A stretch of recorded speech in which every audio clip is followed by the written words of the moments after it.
Hi, I'm Natalie Lorenzi, the librarian at Mantua Elementary School, and I'm here to recommend some books for your students that are mirrors and windows. So when I talk about that, books as mirrors are books where we can see ourselves in the stories, and books as windows are those stories that give us a glimpse into the lives of people who are different from ourselves. So for me, I grew up as a military kid and I went to 5 elementary schools, and my father finally ended up here in the Washington, D.C. area.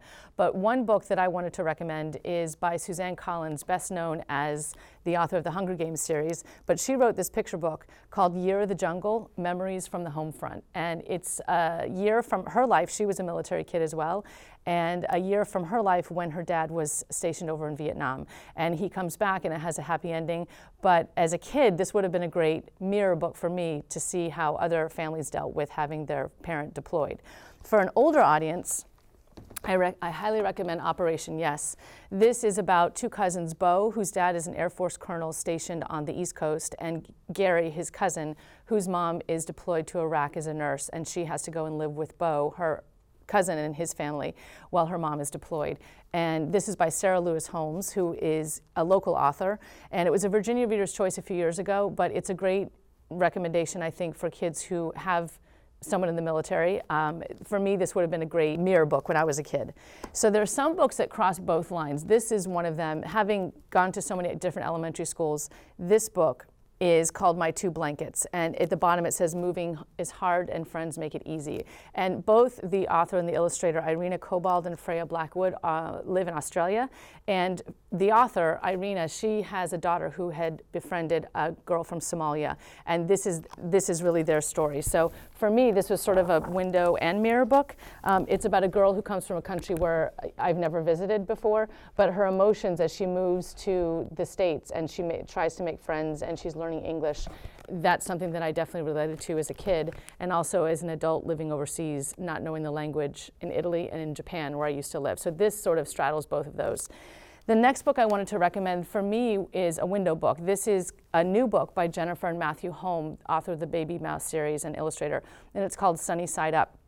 And in this story, it's about a girl named Sunny who is sent to live with her grandfather in Florida. Her older brother struggles with addiction, with drug addiction. And even though it definitely has a light tone, it deals with some pretty serious issues in a way that kids can understand. And so for someone who doesn't have that situation in their family, this would be a great window book for them. And it is a graphic novel, which is a really popular format. I find that my students who like Raina Telgemeier, Smile, and Sisters, and drama really are flocking to this one.